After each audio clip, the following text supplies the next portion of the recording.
చెప్పు తెచ్చుతున్నావు డాడీ.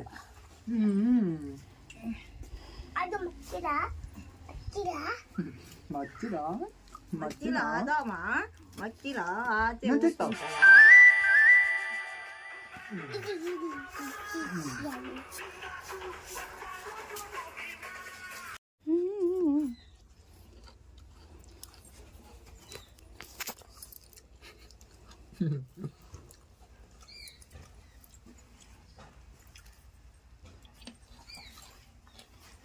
ఎక్కడ నుంచి కూడా కాయలు తింటూ నాకు ఇతరుడు అనుకుంటున్నా.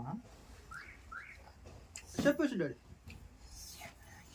డాడీ చమ్మని నీ కాడ ఏడతాం మేము పైసలు అయితే. అలా లేవు నా పైసలు. అమ్మది ఆధార్ కార్డు, ఫోటోలు ఉన్నాయి. అమ్మవి ఫోటోలు, ఆధార్ కార్డు.